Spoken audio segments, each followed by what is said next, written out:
Tsleil-Waututh people for that wonderful welcome to territory. And I want to say, the issue of Indigenous rights to their land is not just an issue of social justice.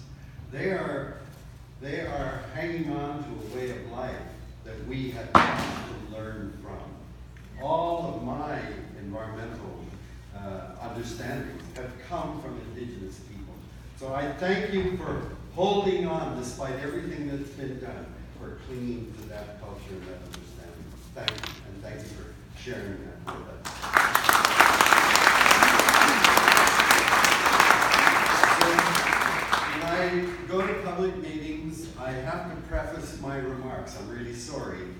But ever since Stephen Harper was Prime Minister, I have to say, I am not here to speak on behalf of the David Suzuki Foundation, on behalf of a corporation, or even a political party. I'm speaking to you today as a scientist, as a grandfather, and as an elder. As a scientist, I know very well what the state of the planet is and the need for dire change in the way that we're living on this earth. As a grandfather, I take that scientific understanding and I'm concerned about the future that awaits them. And as an elder, I feel this is the most important part of my life, and I think it's very significant you're holding this in an elder center. You see, we no longer have to play games or kiss anybody's ass in order to get a job or a raise or a promotion.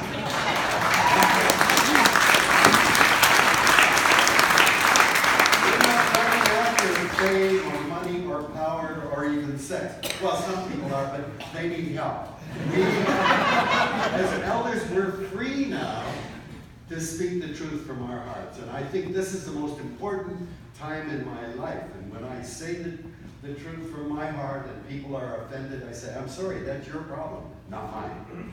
So I'm delighted to be here with fellow elders and say we're, I believe, going to play a very important part in this election. October 21st is the next federal election, and I believe it's the most important election we've ever confronted in Canada, because we have delayed and delayed and delayed with the seminal issue of our time. That is climate change, as Jenny said, and that Sven has committed himself to as his highest priority. And we need that kind of commitment. You know, when I was a kid, we used to say, you're big talk, no action. And that means, you know, people talk and say nice things, but they don't do anything. My dad always taught me, you are what you do, not what you say. And what Sven has done would make any one of us here very proud. I go by the track record. Now I have to say, before I get any further, when Sven came to me and said, you know, I'm thinking of running again for office, I thought, you've got rocks in your hand. What the hell's wrong with you? After all of the years you spent in Ottawa, you wanted to go back again? But I really am convinced that it's because of your strong belief, first of all, that you've got a few years left, and that the issue of climate has got to be the highest issue we confront. You see, we really now are confronting an absolutely existential moment in the history of our species on the planet. For most of our existence on Earth, we were local, tribal animals. We just lived within our territory, meeting maybe at most 100 or more people in a lifetime. We didn't ever have to worry about what is the collective impact of all of our brothers and sisters around the planet. We've never had to do that. And it was scientists, really, who brought the issue of our confrontation with the consequences of the way we're living on the biosphere itself. Now, climate change, what was called global warming, is not a brand new thing that we're confronting, like confronting pesticides or issues like that. We've known about the possibility of warming of the planet since 1824, when it was suggested that certain gases were acting like the panes of glass on a greenhouse, trapping heat on the planet, and that there would be consequences. By the 1950s, scientists were writing books about the fact that the trajectory we were on was going to result in the melting of Arctic sea ice, and that would have a catastrophic amplifying effect of the warming that's going on. Indeed, in 1965, Frank Eichard, the president of the American Petroleum Institute, said, I don't have the exact words here, but basically he said, burning fossil fuels is warming the planet. But he said, we have a moment, we've got to act now. This is the president of the American petroleum industry. And by the 1970s, Exxon's own scientists were saying burning fossil fuels is causing global warming. And that if we were to avoid catastrophic effects, we have to start reducing our use of fossil fuels. I mean, this is Exxon scientists.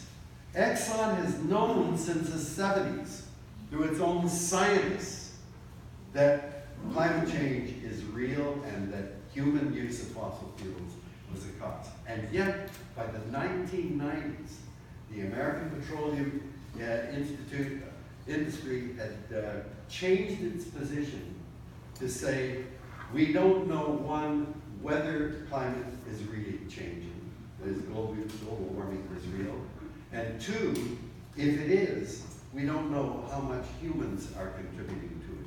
Do you see this fundamental shift? All the while, the science was continuing to come in. And that's why Canada spent 9.5 years under a Calgary politician named Stephen Harper, who did everything he could to keep us from knowing more by muzzling scientists, working for our government, by essentially ignoring the issue of climate. I really believe that he should be in jail for willful blindness.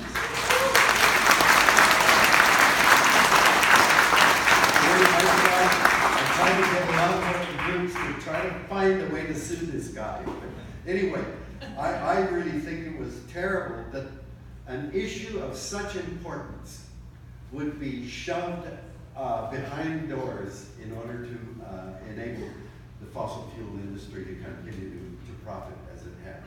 So now we've reached this existential moment.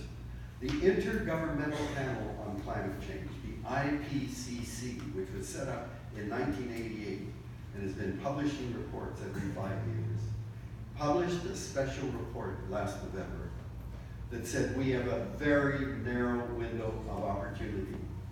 That if we allow temperature to rise more than 1.5 degrees above pre-industrial levels, we are in for climate chaos. We simply won't, we have no idea what's going to happen, but it will be chaos. Economically, socially, politically, this is going to be disastrous. We can keep it at 1.5 if we reduce our use of fossil fuels by 45% by 2030. That's a massive, massive shift.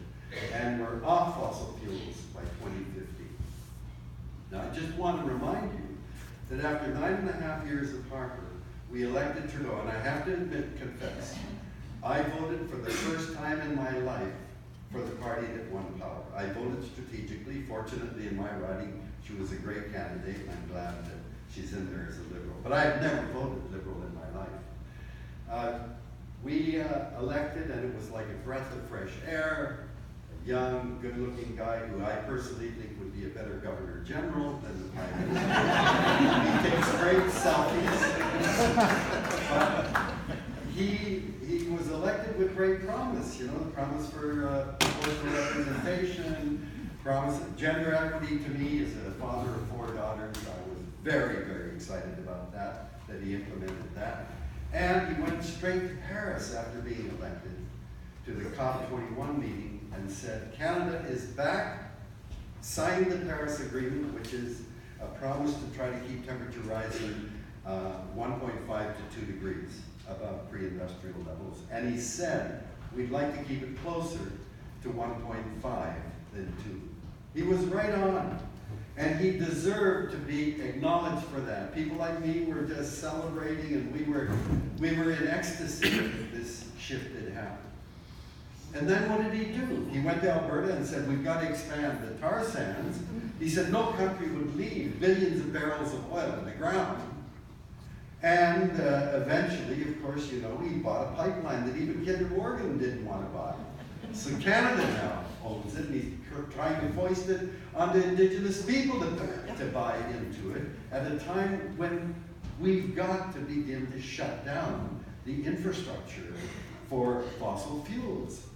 And he grandly joined the group to announce the $40 billion liquefied frack gas plant in Kitimat that is now being planned. All of these pipelines and the liquefied frack gas plant throw our attempts to reduce greenhouse gases right out the window. So a report came out saying who were the worst countries in the world which are producing greenhouse gases on a per capita basis. And guess what? The top group, the worst group, are China, Russia, Saudi Arabia, and Canada. And right under that are Australia and the United States. That is not a group that we should be in. This is the challenge of our time. And Sven, as I say, I go by people's track record. And Sven, because of that, has been called by some people a maverick, not a team player. I'm all for you, Sven, because you put principle over party politics. Good for you.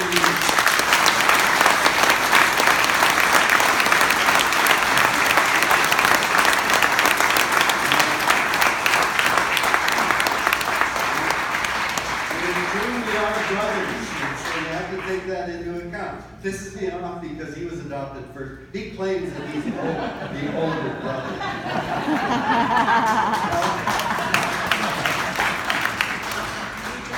As I close, people have said, well, if you go by track record, he's a thief.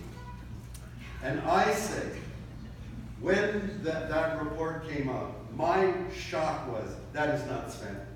He's sick, something happened. And he needs help. That was and I was right. And so we have to take the whole track record and understand that was something that was so out of the blue, it can only be explained as a medical aberration.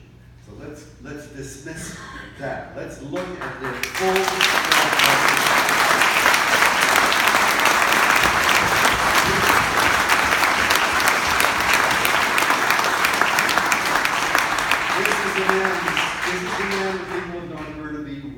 very, very proud to represent this riding, and I certainly am proud to call him my brother. Thank you very much.